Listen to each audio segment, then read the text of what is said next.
My name is Paul Spence, and in 2012 I was attacked without provocation. I suffered a frontal lobe brain hemorrhage and contusions.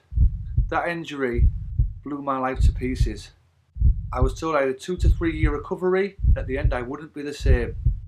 I'm here now in Ibiza, running 4 marathons in 4 days. This is to show that you can bounce back, you can go on, you can have a great life, you can have great experiences and achieve anything the heart desires.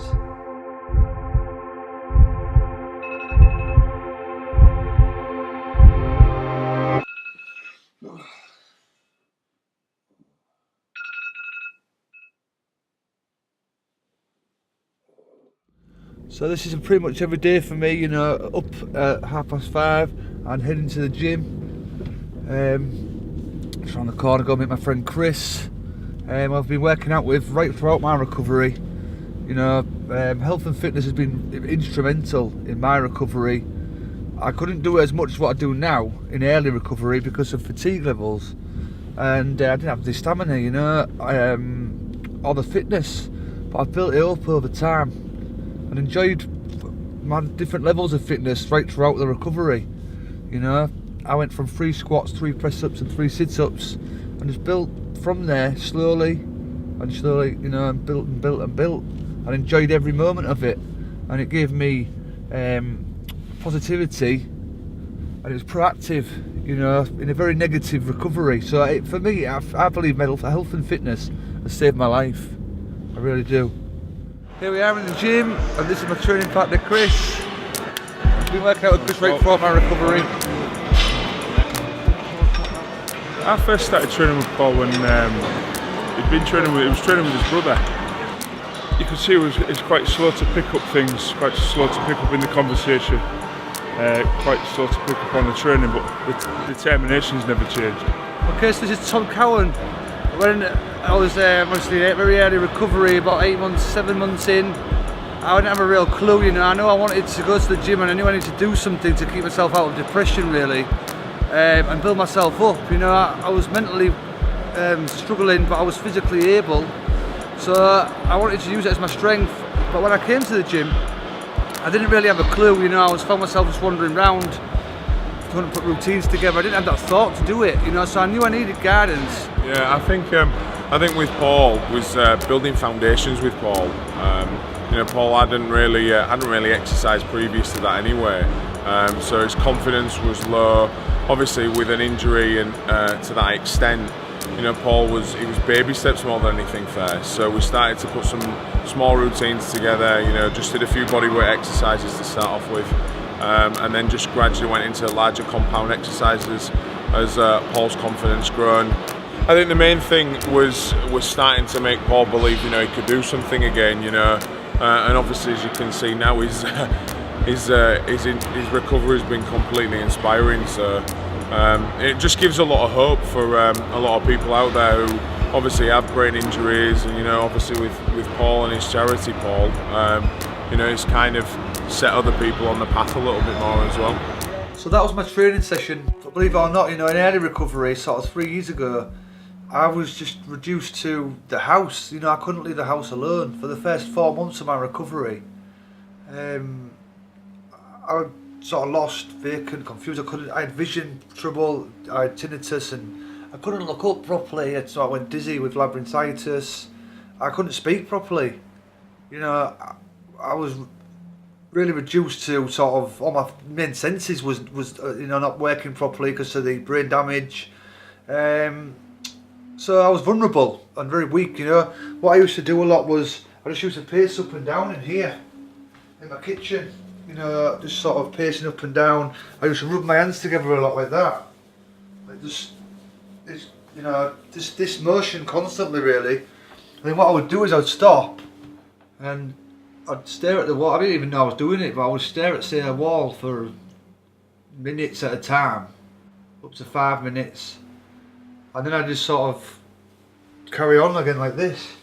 It's quite hard to think of nothing,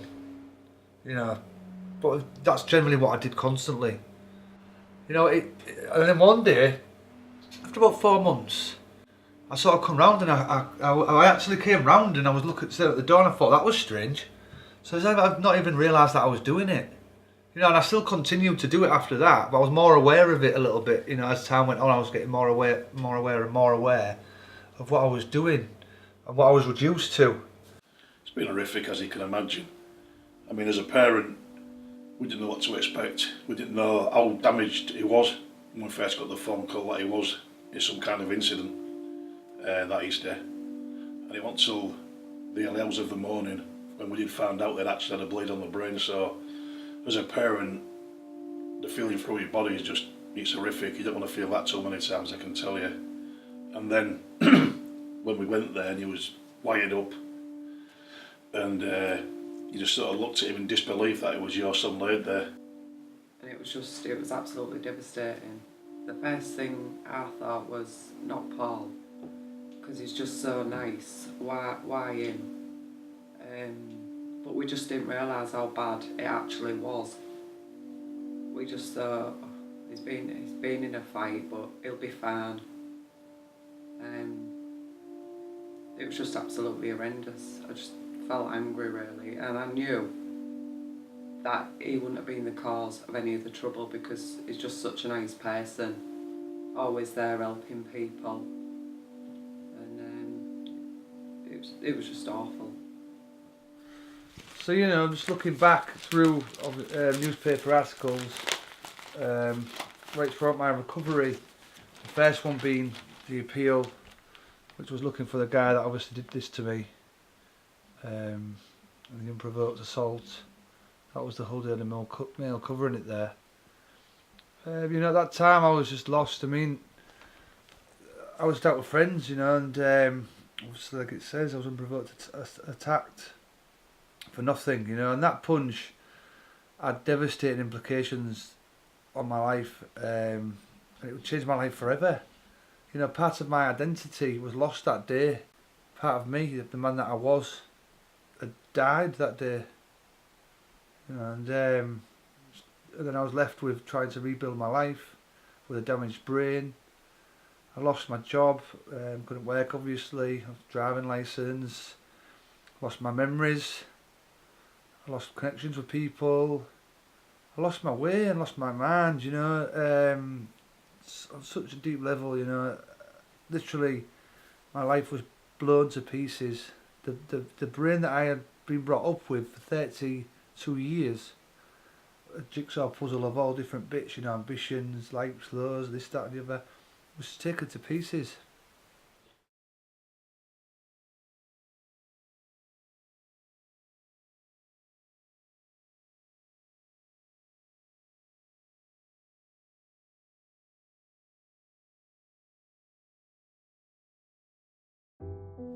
As a son, first of all, he was my firstborn son. And he's been everything you wanted a son to be, really. His personality, the way he conducts himself, the way he went into his job. And he wasn't too long into his job, he was a foreman. And it's just a mark of how he is. He's always out in town with his son Reese and his daughter Shannon. They're always out and about doing things together, which is nice. Yeah, it's much like, I was only 19 when Paul was born, and his brother Mark was only 15 months after that.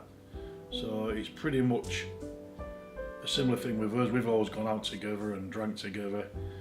It's just because I'm a bit older now, they're not like me to cramp the style, I think. But well, you know, it's I think we're really lucky in a lot of respects.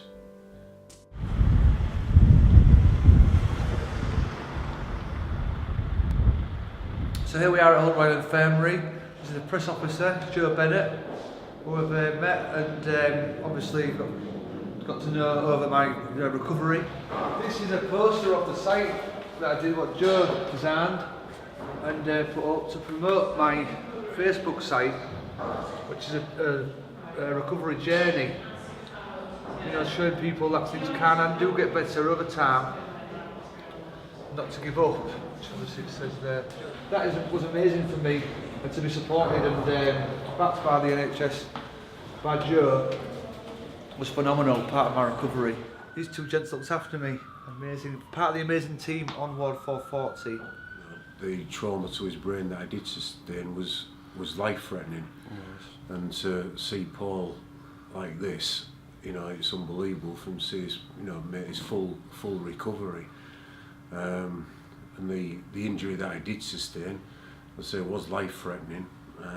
Massive bruising to the brain, damaging nerves and blood vessels, which in turn can threaten his life. Yeah. I was on the night. I remember you actually coming in your first day here, on the unit, and you certainly will remember that because you were in such a state at the time. But as Paul said, after such a severe traumatic brain injury, the recovery that you've shown, not just now, you're progressively, and they're still showing is unbelievable. It's absolutely amazing, and I think it shows to everyone really that it can, you know, that can happen, and you can get back to not just a normal life. I think you're now doing something extraordinary. Yeah, this is it. In you know, helping other people really. Yeah, this is where I was damaged. My frontal lobe, where my contusions and hemorrhage was. It has got easier with my coping strategies, so it's important to use them. I didn't like doing them originally because it wasn't like the old me, but I had to accept that I was going to be different after this injury, which is really important in brain recovery, you know. You are struggling when you obviously lose your independence originally and your income. Naturally, you just want to try and get back to normal life. And they told me they wasn't sure if I could have done the job. But I wouldn't be a foreman again, they said, but we're not sure about the electrician because of the depth of thought that goes into it and the knowledge you need to know, the wide range and the memory, obviously being an electrician, you know. Dangerous job, isn't it? Dangerous job, yeah. I tried for a long time, but I tried in vain. But I mean, special thanks to all the lads in the crew, who helped me through that difficult, really difficult, tormenting period. And I had some tests and they said, look, it's pulling you down. And it was, to be honest with you, daily struggle, tormenting. And they said, we advise you to leave the neuropsychologist, you know, so it was the right thing to do. Although it was difficult and frightening for my future and my career. And it was the right decision to make. So if anyone else was struggling out there with regards to work, you know, my advice would be to take the hit and leave, but be sort of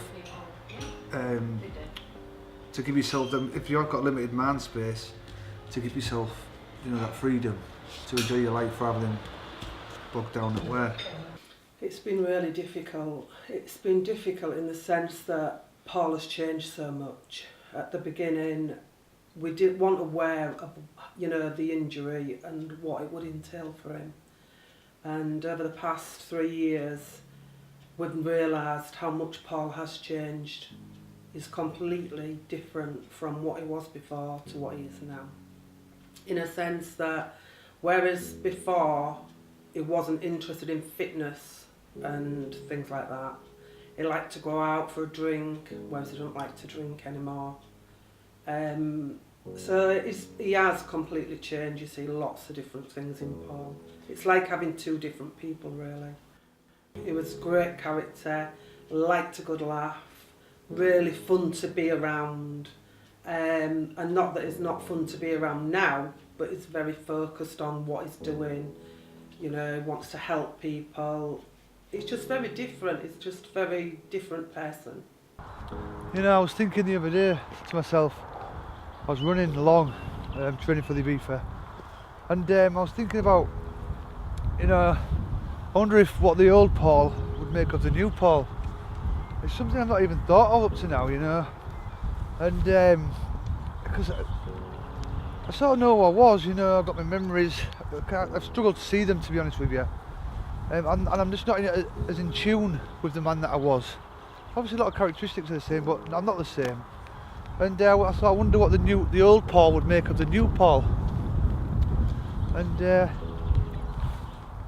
sort of like, you know, a little laugh to myself really. I thought it's a funny question, isn't it, you know, thinking that about yourself, but I think the old Paul would be proud of the new Paul, which is important, you know, and I was chuffed with that. And I sort of thought to myself, you know, in recovery, there's a long time where I was valuing myself less. I think you are in brain recovery because it's so long and you're not the same. You naturally don't like, people don't like change and they don't like to be different. And one of the hardest things was that I couldn't see my son being born. You know, as a dad.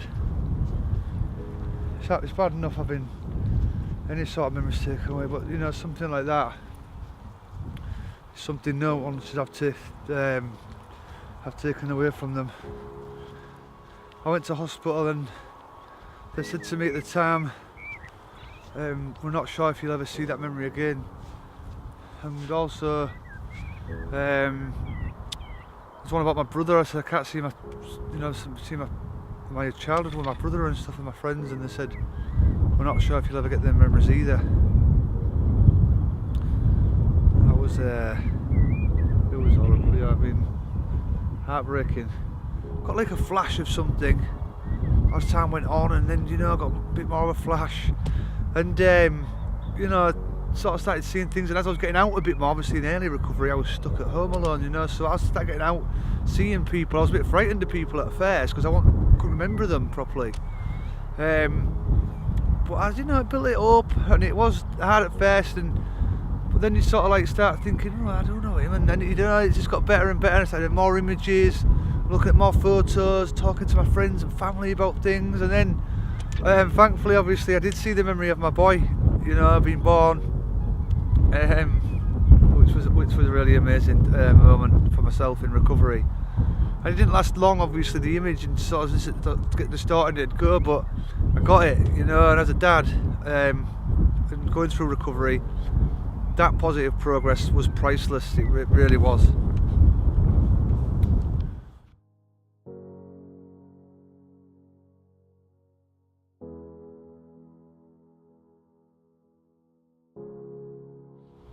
You know, Hull and the East Riding is like an amazing place.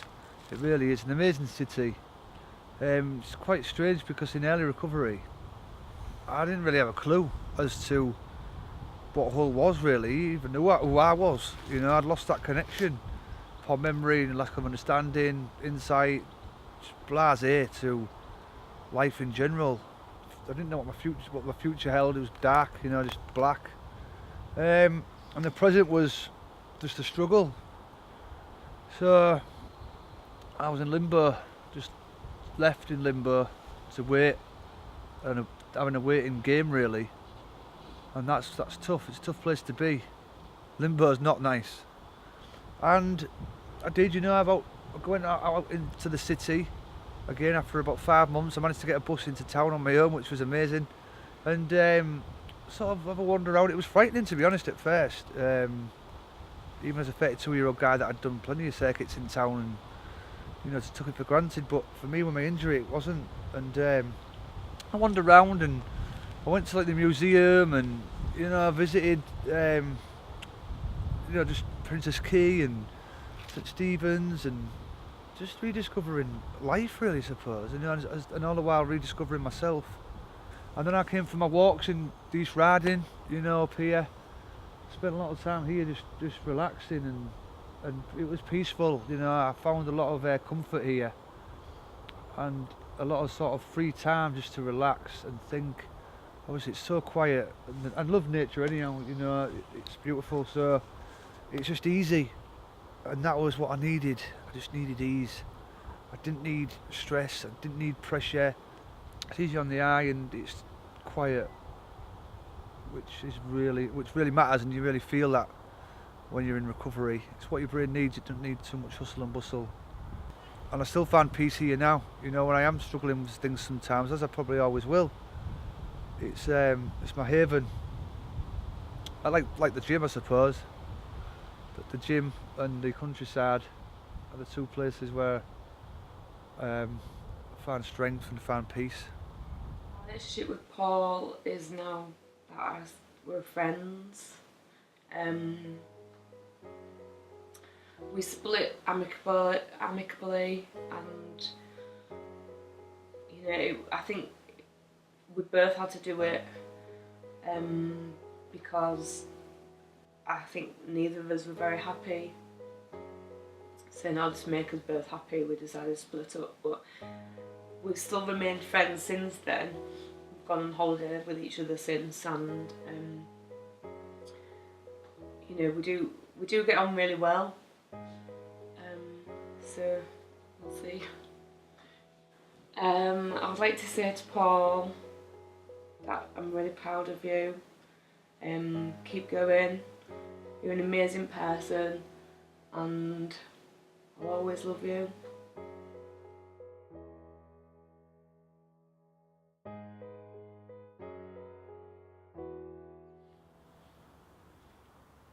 The question is, somebody's asking me if they're, am I classed as disabled because of my brain injury? Well, you know, I mean, I was disabled in early recovery, I would say. You know, my injury had made me disabled in a lot of ways while I was healing, going through brain recovery. I wouldn't say I am now. I wouldn't say I'm disabled. I've got damage, and I'll always have lasting brain damage.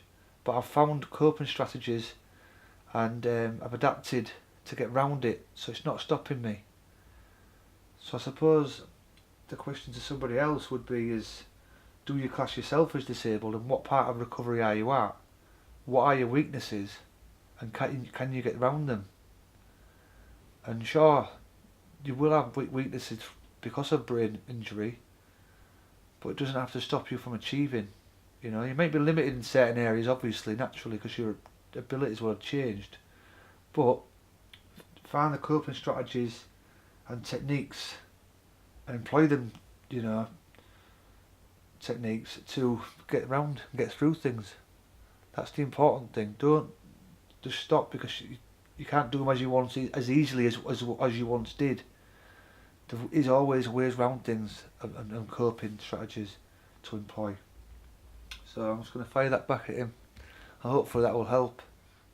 But you just got to keep hopeful and keep enjoying every day as much as you can, enjoying your abilities, and making sense of your new brain, learning to love yourself and accept yourself again, and learning the coping strategies that you're going to have to employ.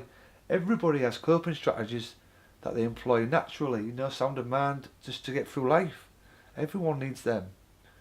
In recovery, you're maybe going to have to employ them a little bit more, but you can use them and they will help. And you don't have to stop, you know, enjoying life and achieving in life. That's the answer. I think it's his determination to want him to move on. That's why he's got where he is. He's not sat back. He's moved on gradually, and he's tried to improve everything he does. From his fitness, he never did fitness. You know, his eating habits, his everything. He's doing everything now that is positive to help his recovery. You've got to have positive mental attitude. If you don't have that, you don't got nothing. And I've never seen anyone so positive as he is now, with everything he does. He just believes in anything. He just believes he can take anything on. Is this all the medication and things you need to take? This is it. Just the support stuff. This is the stuff that Dennis has sponsored from the Premier Practice for the trip. Right, making sure it's all there. Yeah. Up there. You need some, just need a bit of gauze with you. Do you know if you get like a blister that's kind of open? Because you're doing it every day. Yeah, that's not saying it'll happen, but you just need some gauze. Yeah, I think I've got some, I think. Yeah. Yeah. We got some of your leave. Yeah. Spot So we're all sorted then? Yeah, I reckon. All the medical equipment's in? Yeah. You're all ready to go, kid? Yeah. Running in a temperature like potentially it's going to be that we know, so 25 to 30 degrees, what we've seen, especially in Ibiza, it's going to be, the biggest thing that's going to affect Paul is dehydration. So dehydration with regards to the heat, so his body temperature is going to heat up a lot, i.e. he's going to be using a lot more energy and a lot more fluid in his body. He's going to be, well, for one, he's going to be sweating it out because of the heat. So there's going to be a few factors that are potentially going to have an effect on him a lot more away than what you're getting here. Yeah, it's a lot of hills as well. A lot of hills. Like we said, I think that one of the biggest factors is the temperature. And although we're gonna be out running like nice and early, so the sun ain't going to be obviously as hot as it's going to be during the day, but it's still going to be quite humid. Right, nearly there, nearly time to go. I've got all my kit sorted out, I'm just packing my products and taking PhD nutrition I'm a proud ambassador of PhD. During my recovery, they asked me to represent them. So, you know, they're really going to help me repair the muscles as I'm getting around the island. So, there we go. You know, he was always the one in charge of our relationship or our brothers. He was always the one in charge because he was the bigger brother. But after this happened, that swapped. I became the boss at work. He became come to work with me. I had to pick him up. Everything. He lost his way in that sense, and I had to take over as the big brother. He's been a leader, not just with me. He was a leader of friendship groups, things like that. He's always been the one that's in charge. He's always been the one, the top one who always says, "Hey, let's do this, like, you know, the one that people look up to." But then that got took away from him, and you know, I reckon that was one of the hardest things for him to take. And if you actually spoke to him about it, he would find that hard. And yeah, so did I, obviously. He's my big brother, I'm not his. And he always has been my hero, but the way he's gone through this and everything that he's doing now is different to what it was, but he's my hero for a lot better reasons now. I can actually say he's a hero because of this, not just because he's my big brother. On to going on later on in the year to August, I was really proud to be in Men's Health magazine. You can see me there. I featured in a transformation article. I mean, to be in that UK magazine was a absolute dream, to be honest, you know, but it will show people that you can still achieve. You know, I was mentally struggling, even when I went for that photo shoot at Men's Health. I wasn't all there mentally. I was still lost and sort of trying to rebuild myself. But I was in Men's Health studio, positive progress. I'd gone, you know, from literally being sat in this living room, not being able to leave my house, to getting into Men's Health 18 months later. I was going to say, when you were in the early stages of brain recovery and when you were going through your recovery process, did you think that you'd ever find yourself in the position where you were able to run a marathon around Ibiza? Certainly not. I couldn't even think about running a marathon anywhere, you know. Even certainly in early recovery, the first 4 months of my recovery, I couldn't even walk to the shop alone, which is sort of 200 metres away from my house. That was due to sort of confusion, speech, hearing, sight problems. You know, my main senses wasn't all there. So no, I really never thought I would 2.5 years later be going on to do an overseas challenge. And that's the message, you know. This is why it's such an important one for people in early recovery, is that, you know, there is a future, and if I can shine a light on people's recovery or anyone affected by brain injury or mental health issues, then this is my aim. In terms of the response that you've had to the challenge you're taking on, what's it been like so far? How much support have you had? Yeah, it's been great. I've had lots of support from friends, family, and media. It's a big challenge. I'm only one man on the back end of brain recovery trying to help others. I'm not going to be able to do it alone. I'm going to need support of other people. I've needed support right throughout my recovery, and I'm going to need support again to help other people in their recoveries. So, you know, let's hopefully, you know, get plenty of people behind me and spur me on, and you know, donate a couple of quid if they don't mind. It's a big challenge. I'm only one man on the back end of brain recovery trying to help others. I'm not going to be able to do it alone. I'm going to need support of other people. I've needed support right throughout my recovery, and I'm going to need support again to help other people in their recoveries. So, you know, let's hopefully, you know, get plenty of people behind me and spur me on, and you know, donate a couple of quid if they don't mind. We've checked in, all sorted. Thanks to Rico, Mr. Organised. He's got us all sorted, got us in check. So there you go. Sorry. All sorted and we're checked in. So we go through now and ready to fly. Get a coffee to wake us all up. See my beef there? Yes. There's Ricardo Seaton, and he's one of my best friends. You know, he's been with me right throughout my recovery. He's going to be organising before we go, you know, hotels and flights, this, that and the other. He's going to be having that in control and also supporting. So he's going to be on bike. Ricardo's going to have my back, and he's going to be a great part for me, and he knows my injury, so he'll be really important.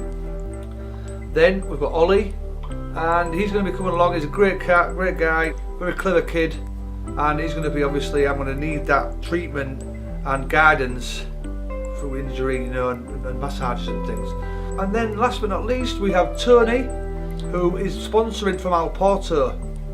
Tony's a great guy. He's going to be the support driver. He's not much of a talker, you know, he's quite quiet, so you might not get him speaking much on camera, but his job is going to be really, you know, integral to the challenge. He's going to be taking us in the morning to where we're going to be setting off, and then he's going to be working through, going to the point, you know, for support with water, fuel. He's going to have all the medical equipment on board, support bits and bobs, and they are going to be the A-team that's going to make this challenge happen and take us through to be able to pass on this positive message to other people.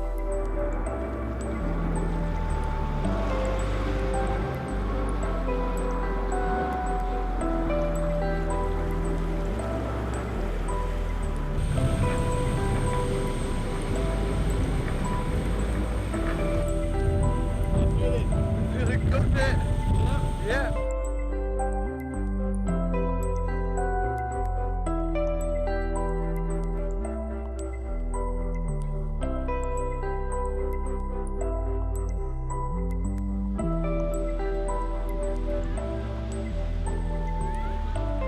Feeling pretty blessed, to be fair, to be doing this. Thanks to all the sponsors who are making this happen. Positive progress, you don't see much more positive progress than really what I'm doing right now from my living room at home. 3 squats, 3 sit-ups, 3 press-ups to here on the end of this jetty, you know, in Ibiza town. Such a beautiful island that you just anticipate we're being partying and everyone comes to club and have that life, but the scenes here are unbelievable. Some of the landscapes and some of the beaches are just phenomenal. So much more than just staying in a club, which most people do when they come to Ibiza.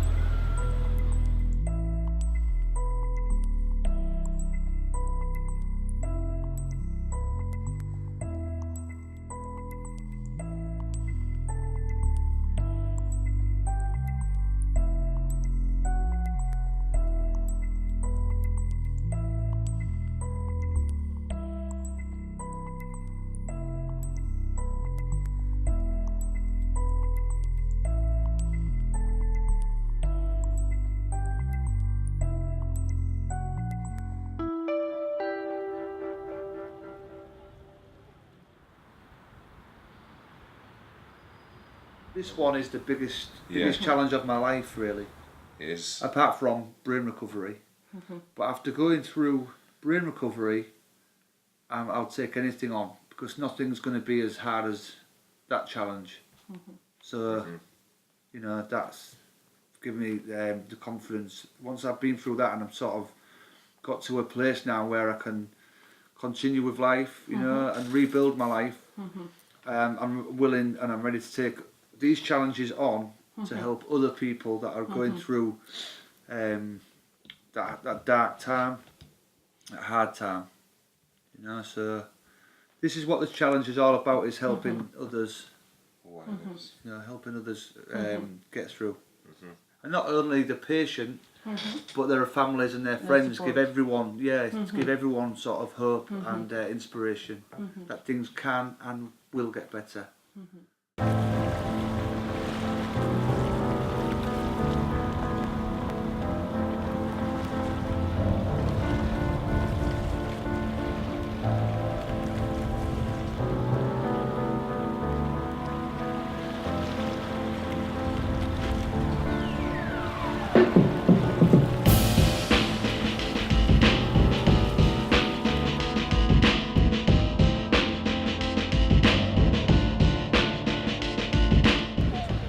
Going through the route now with Johnny and James, and they pretty much know the area like the back of the hand, so they're going through every type of path route we're going to do. going to be a bit off-road, it's going to be sticking to some tarmac, which is going to be ideal. No real concerns. The only real concerns we need to look at is just safety for Paul. We don't want to put him under any added pressure that he's already under with regards to any pebbles or any large stones that potentially could cause an injury. That is the biggest risk we need to kind of take out of things. And just be careful, be very sensible. But yeah, looking amazing. They've just verified how beautiful the sceneries are going to be, and the views are going to be amazing by the sounds of it. So hopefully it's coming together and all the last bits are looking very nice. Can't wait. Hi, I'm James. This is Johnny. We're guiding Paul on his Ibiza challenge, 4 marathons in 4 days. Tomorrow morning we got an early start, 5:30, just around the corner from where we are now, leading Paul up to the north coast, kind of northeast, and then the following day we're going to be doing the northwest coast down to San Antonio, and then Johnny's. Yeah, then I step in for the Marathon 3, which is probably going to start getting more challenging for Paul. I wouldn't say I've sort of given him an easy route. You know, it's a beautiful route, what we're doing on Route 3, so we follow from San Antonio, just on the outskirts, all down the southwest coast, past the famous sort of Esvedra, to a place called Escabels. Then day 4, when I'm sure legs will be feeling super tired, we'll start him off at the Sasalaya, which is the highest point on the island, and a nice gentle slope down from the highest point, and then work his way across the southwest coast further round, following that round to eventually end up in Ibiza town and end up in the castle of Ibiza town. I mean, I'm a running coach, and I follow athletes quite a lot, and I don't know anyone. I don't know all of the guys I know. I know a lot of guys who run a lot of marathons. I don't know anyone that's done. Well, I don't know anyone's done 2 in 2 days, to be honest. Yeah, I mean, outside of people like Eddie Izzard and stuff like that, I think that's the last person, or these ultra marathon runners that me and James have read about, things like that. But not just somebody who's not used to doing lots of marathons, and somebody who's Paul is. So somebody who's recovering from a serious injury. I think it's very inspiring. I think it's amazing. You know, for him in recovery and inspiring other people to also come out feeling good after recovering from something like what Paul's been through. I think that's a really powerful message. It's not an easy course that he's doing. That's the other thing. You know, if this was not a normal marathon. I mean, 4 marathons in 4 days is hard by anyone's standards. A marathon's hard by anyone's standards, but a marathon on flat tarmac is one thing. This is not flat tarmac. Most of the routes are trails. Yeah. There's quite a lot of loose ground. I mean, you can see it's all around what we're standing on now. Quite loose ground, quite challenging. Paul's going to have to. He can't just be running without thinking. He's got to be paying a little bit of attention, care where he's putting his feet, and lots of hills. And the thing is that people think, oh, downhill's easy. Actually, it's not. You're going down a steep hill and it's loose ground. You've got to pay almost as much attention as you have going up. So it's going to be quite, both mentally and physically, quite challenging.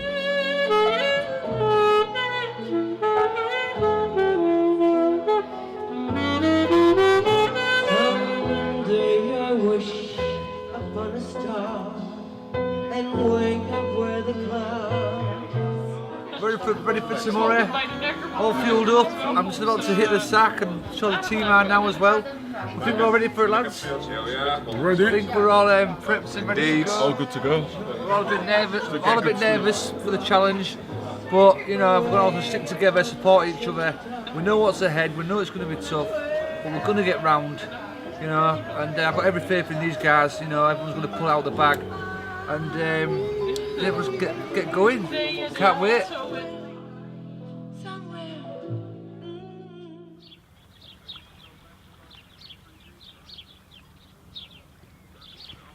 Day 1, stretching off, I'm ready to go, I'm really excited. Obviously with James here, he's going to be running it with me, and he's kindly done the route, so you know it's going to be wicked to see the route that he's planned for us. Hopefully it won't be too hard. Just trying to get mentally prepared for it. These hills, we've heard that there's quite a few inclines, so it's going to be interesting for us now. Just the sun's coming up. What's going through my mind is making sure that we'll get a good chunk out of it out the way before that heat hits, because once it gets to 11 o'clock and you're talking 6 o'clock now, you're looking into danger, dehydration. So yeah, we need to do to make sure we get them scheduled. So yeah, nervous. Marathon 1, we're off.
Next stop.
Very tough, a lot of mountains, a lot of going around coastlines, a lot of sand. We've literally hit every terrain. There's sand, there's rocks, there's pebbles, literally everything. But it's perfect, giving us a good challenge, making it harder, making it even better, making us want to do it even more.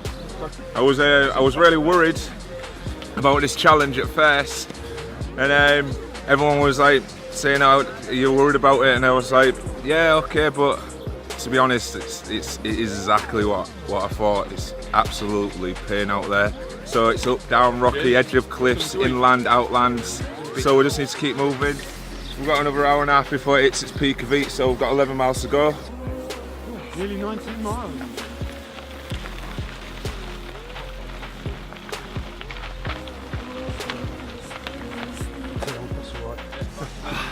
Six to go. Yeah. Certainly feeling it.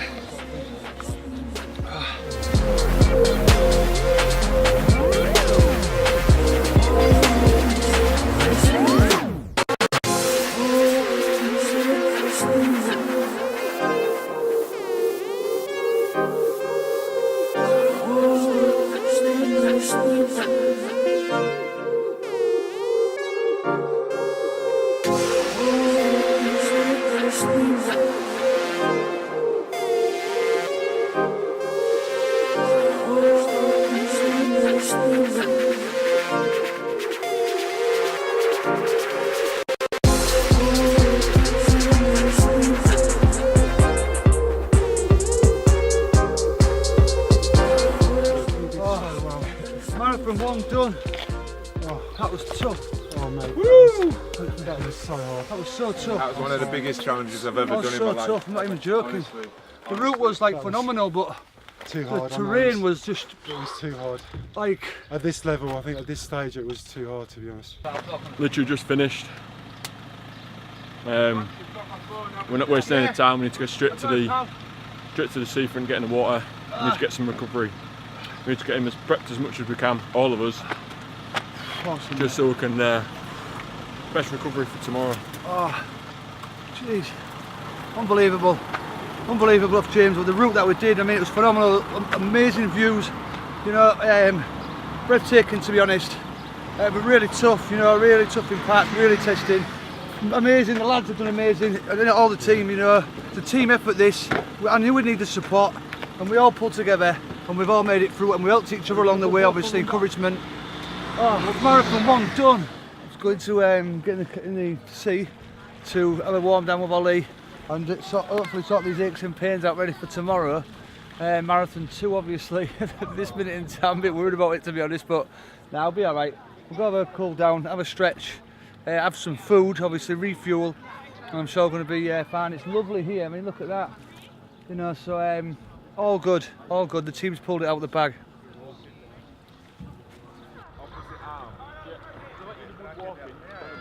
I did the New York Marathon in 2010, I did London last year, and I mean New York, of the big city marathons, New York is renowned for being one of the hardest ones because of the elevation, but compared to what we did today, there's no comparison, because it's more like you said, like almost like an Ironman event, not in terms of the distance that an Ironman, although you would do an Ironman, you would do a marathon at the end of an Ironman.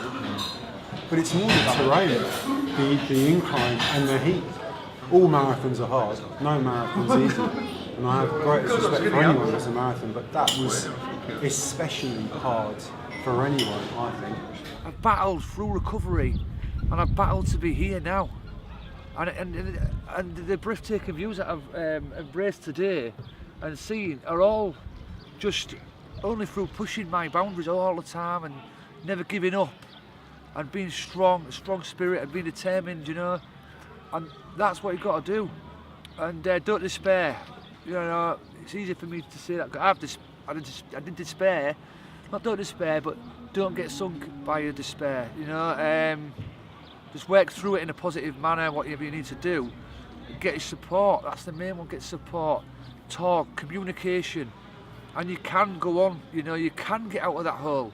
I was literally put in a hole, and I've been digging out of it for the last 2 years, and I've reached this place, and the message is just to don't give up, never give up, you know, love yourself and learn to love yourself again. If you're going through recovery, don't value yourself any less, just positive steps all the time and enjoy what you can, and whoever you are, wherever you are, just go easy on yourself, and there will be a bright future for you, I'm sure.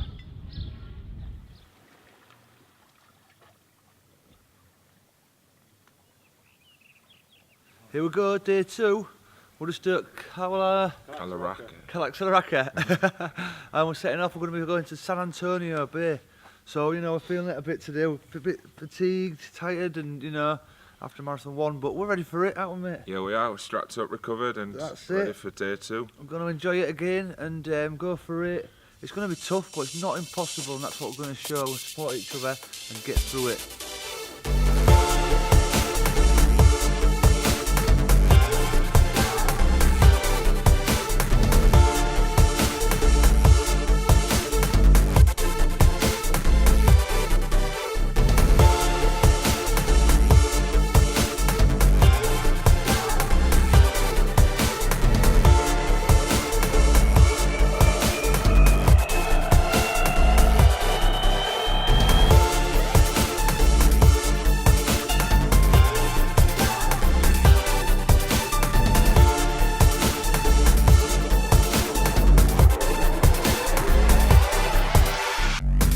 Tough, but we're going through it.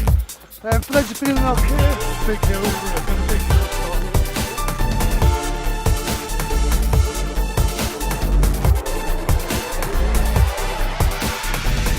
Thinking of them people, I'm just going to touch in, and that's what I'm doing it for. Yeah.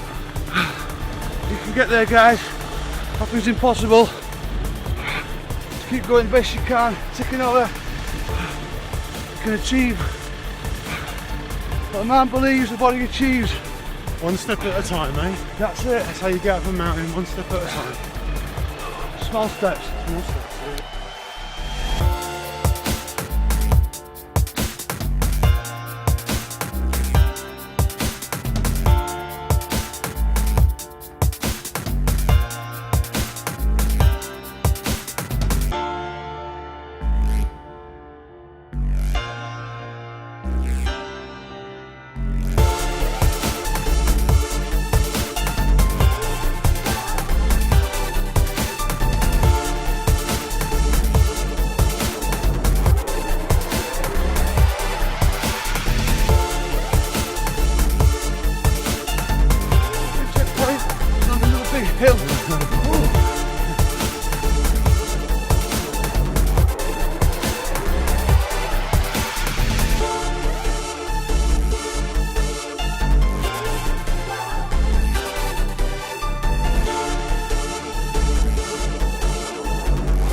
little bit. Come on, little bit.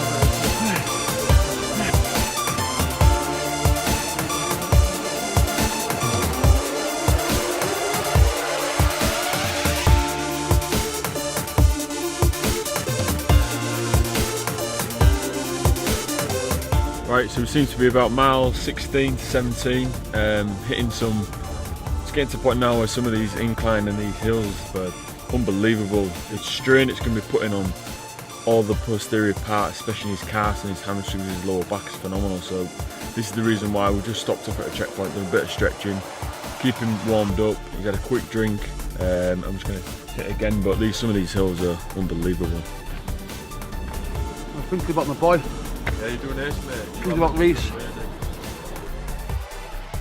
He's doing his GCSEs at the minute, and I've said to him, you know what I'm doing and you know why I'm doing it, and it's going to take everything I've got to do it, literally. So I said, if you put all your effort in this week to your exams, 3 exams he's got, and I'll think of you, and you think of me, and we'll think of each other and give it our all. It's just pure fatigue, and with his brain injury, he's already explained that when his fatigue hits, his thought process slows down a lot as well. So he's really having to focus on the job in hand. So any slight distraction is hard for him now.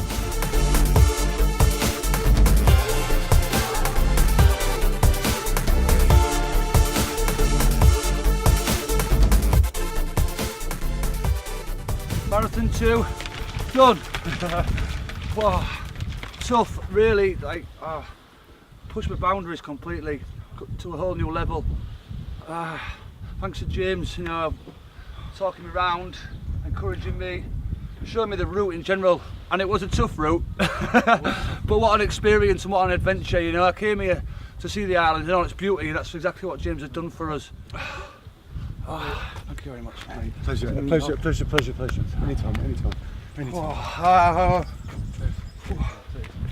You want my friend at some points on that journey. I was getting a bit. But I love him really, yeah. Every time I saw a hill, I thought, oh no, he's not going to be happy now. It was when it was about sort of 22 miles, wasn't it? You were really feeling it then. 22. It was when we went down the hill and had to come back up it. I know. Right, we just need to get straight into the sea, get a bit of recovery in, reduce any inflammation that's going through his joints, his muscles, everything that's flying around. We need to get it reduced as much as we can. Best thing is immediately get straight in there, then eat. We've been there for what, 10 minutes? 10 minutes in there, even if we go longer, we will.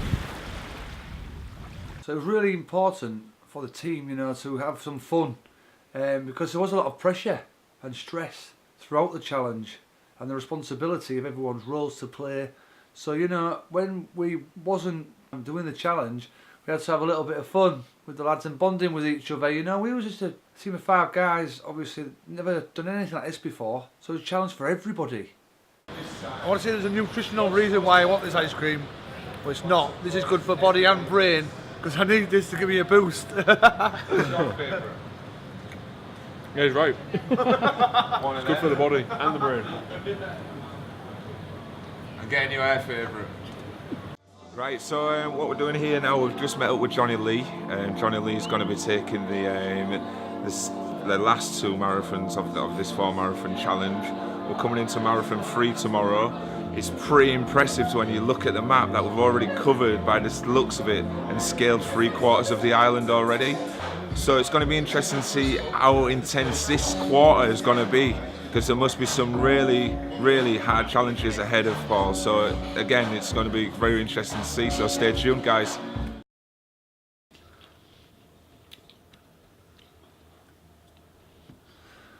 Day 3, just getting some blister plasters on. It's obviously starting to get fatigued on my feet and starting picking up some blisters, so they're hurting. So Ollie's just sorting that out for me. Here we go then. Getting ready for marathon 3. This is unknown territory for me at the minute. Never done more than 2, so you know, a little bit worried. But I'm gonna get through it with the help of the team.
coast, heading south.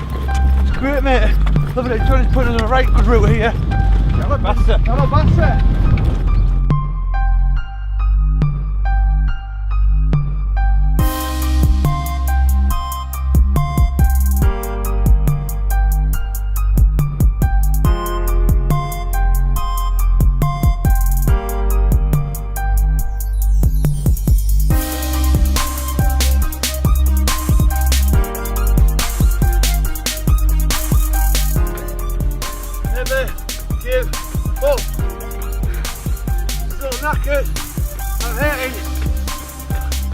I'm still moving, I'm still going forward. Just keep going forward, don't look back. I'll get there. Try going this way, not that way. You can do the same. Never stop.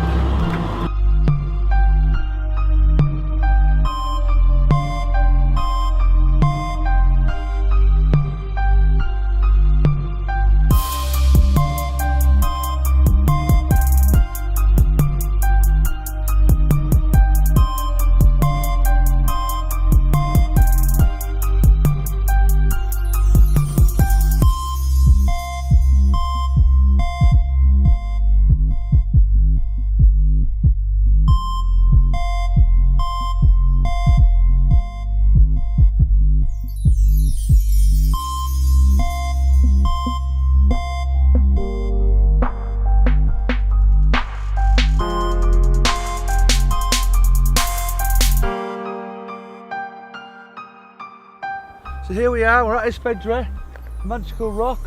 Obviously if you don't know Ibiza, it's a really spiritual place in Ibiza. I'm just thinking about that, you know, I've often thought in my recovery, I might be, you know, brain damaged and I might be struggling mentally, but my spirit wasn't broken, my soul.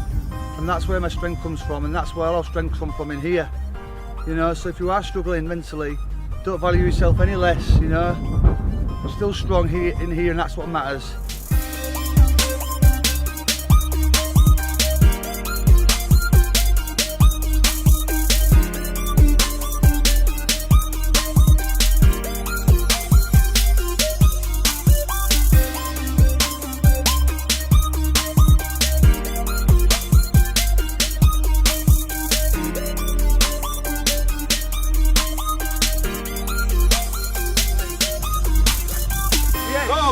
Marathon 3, done! Well done, Johnny. Nice one, mate. Awesome, well done, Rico. Well, mate. Well done, pal. Just to give you the what it feels like when you're running a marathon and that challenge of what you personally set yourself up for. Yes, it's about running, but it's all about, it ends up being quite a mental challenge as much as a physical one as well, and you can adapt that challenge to lots of different other areas of your life once you've completed a marathon. So you sort of overcome those sort of mental barriers, and I think that's something you can use in lots of other avenues of your life. We're all up against it at times, and I think, yeah, choosing to do a marathon is complementary to that, and really makes a difference. And yeah, I'd recommend it to anybody.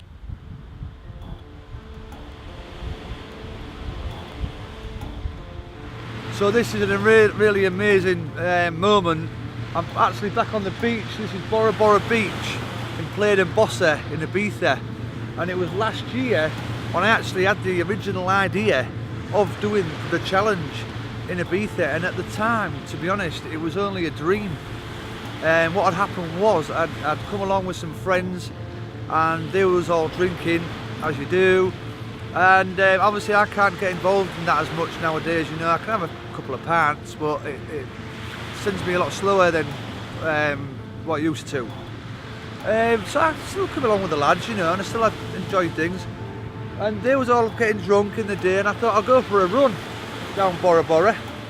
So I went right to one end, right over there, right to the far end, and I ran right all the way back, right to over there. I sort of thought to myself, wouldn't it be amazing to run around the full island? And it was just a dream, you know. I didn't actually think I would actually do it, because I didn't have no confidence then, and I'd not even run a marathon at that point. But then obviously unbeknown to myself, I went on to do the marathon challenge, start the marathon challenge in October, and then as the marathon challenge was building up, I sort of thought back about this moment on this beach and thought, well, you know, that thought that you had, why not go for it? You know, and I did, and obviously I'm here again now, and I'm here doing it. I'm just amazed, you know, and one of the things about Ibiza is, and that particular story is that I am different to how I was, but it doesn't mean to say I had to miss out on Ibiza, you know. I'm doing, you know, not just doing the things that the lads do on the pop for 4 days. I'm here doing something different. So I might be different, but I can still enjoy life, and I can still enjoy the magic of Ibiza, just in a different way, you know. And that's the message. Don't think that you have to miss out on things. You can still do them, but maybe find different ways. And I'm enjoying this way that I'm doing right now, you know, as much as what I would have done if I'd have been on the pop. You never know what's going to be coming up if you just keep plodding away and trying. You know, I built up that marathon challenge to be able to do this.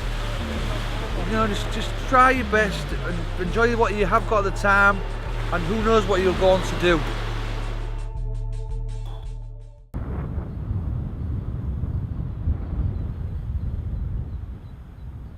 Okay then, ready for number 4, marathon 4, starting at Satalaya, the highest point in Ibiza, which is pretty amazing. I mean, spectacular views. We can see where we're going to be running. I mean, to got to this point, you know, we've all got through safely. I've got a few aches and pains now, which I'm going to work through today, but that was all part of the challenge. I knew that was going to be there. The main thing is, you know, we're here in one piece and ready to take on number 4. Complete the challenge, complete the journey, complete the adventure.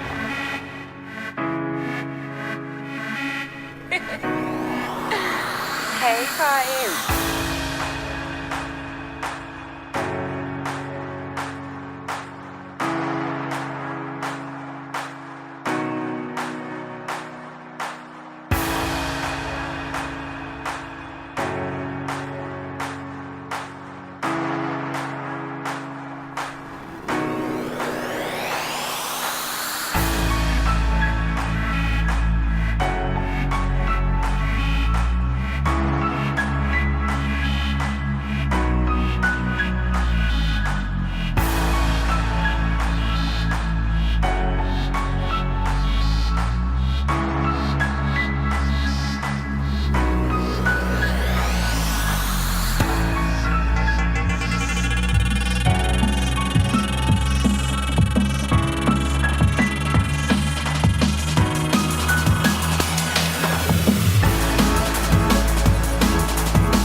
We need to be a bit conscious about, because obviously all last night when we finished the marathon yesterday, we were complaining about his right ankle.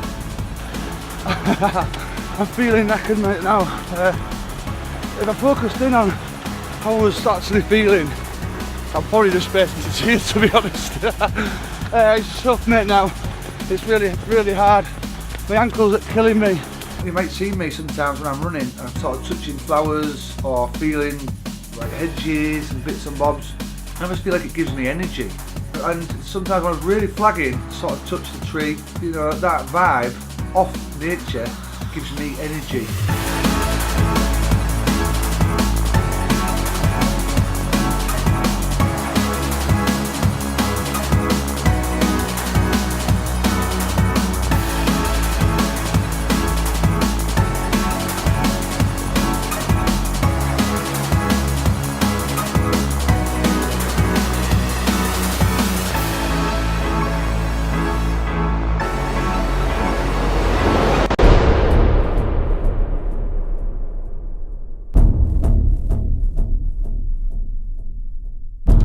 Okay, so we've broken down. We were supposed to meet Paul and the team back at this stop. They've missed a chance to get supplies from here. They've taken a route all the way around, and they're now making their way to DC10. They're about half an hour away from DC10 right now. By the time they get there, they will desperately need to be refueled, and we're not able to get to them at the moment as this van has just simply stopped working. Got the phone call from Ricky to say that the vehicle had broke down. So we obviously concerned, you know, so I said, how long will you be? So they said, well, it's probably going to be another hour. So I thought it was about 10 miles, you know, possibly long, we didn't know. So I looked at the lads, Ricardo and Ollie, and said, you're going to be okay?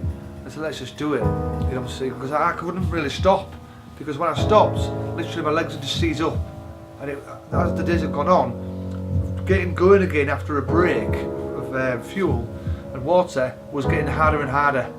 So I said to them, look lads, I can't stop for long, so I've got to keep going. And bless them, they did it, you know, and we only had one bottle of water with us at that time, and a few Haribos, and there was 4 of us, so it was that was a challenge. And a mental challenge for myself, you know, was when you sort of flag and need that support, you know, I was up against it even more. But with the lads' energy that they'd said, come on, let's just do it as well. Right then, we're all together, we're in this together, we'll go to the end together.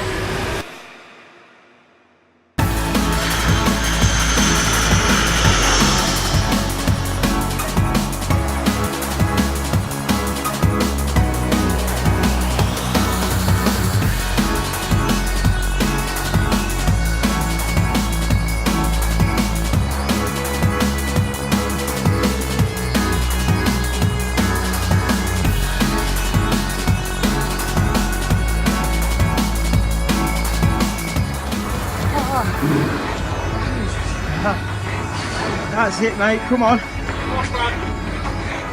Get up those steps. Final few yards now. 120 mile, mate.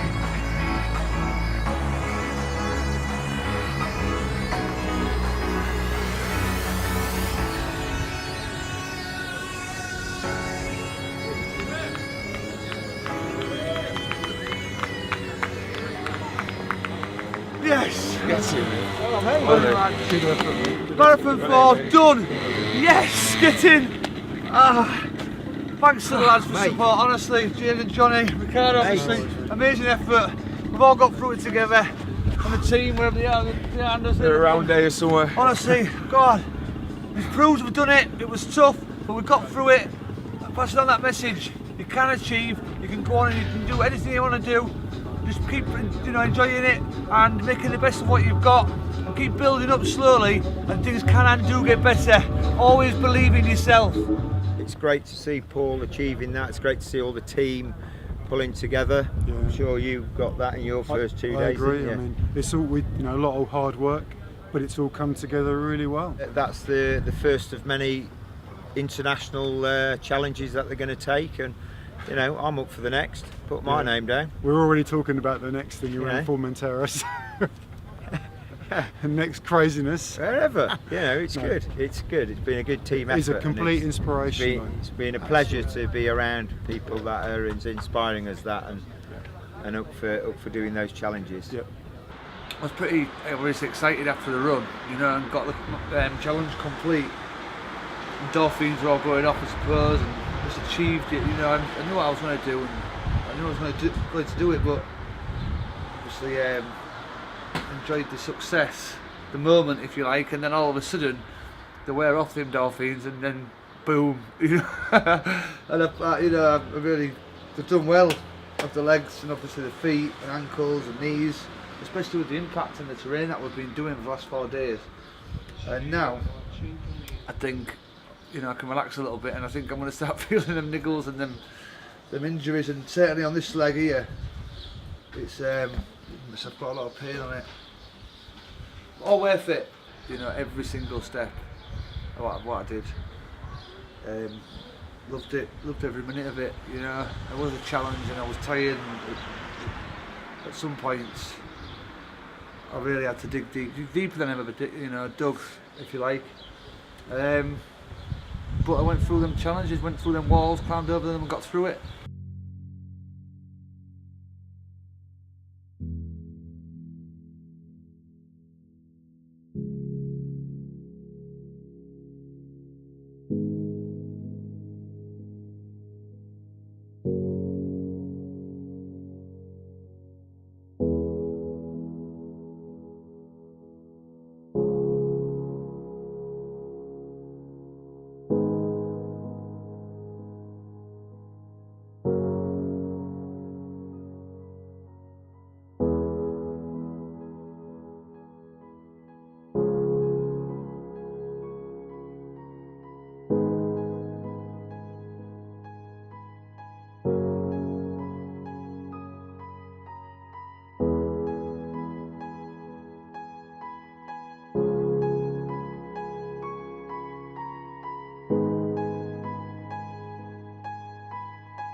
did, didn't you?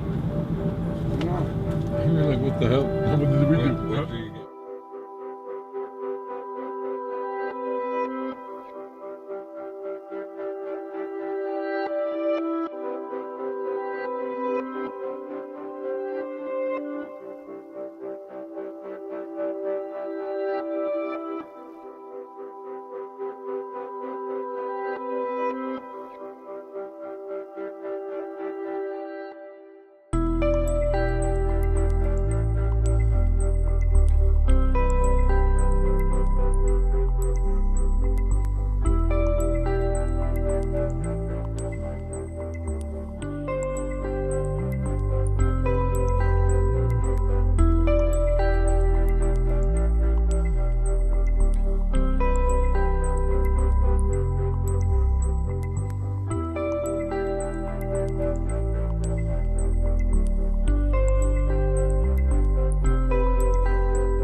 Feeling pretty emotional, to be honest with you.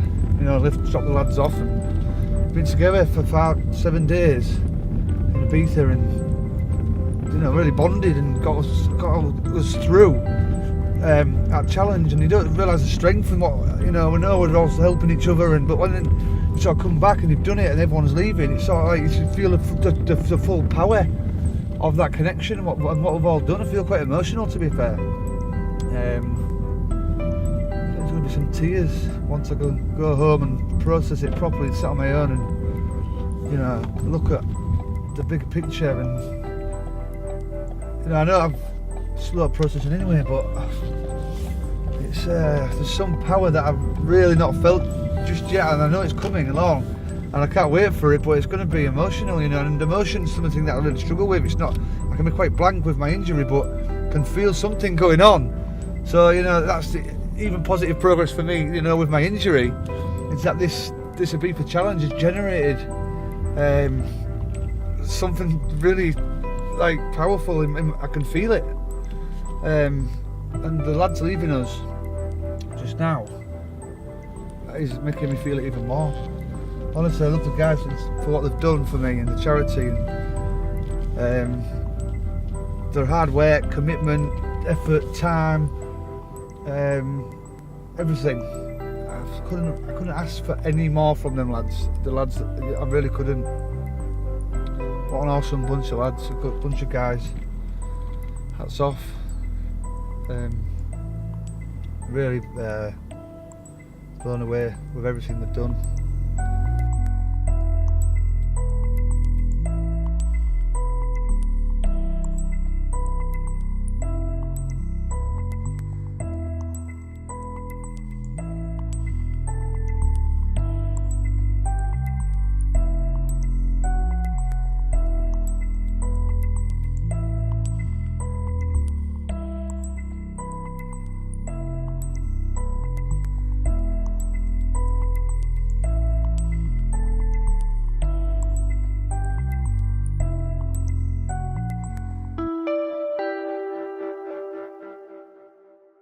Obviously gone on, and then now with the Ibiza challenge, and then with the team, you know. So I mean, I've gone from sort of, you know, this.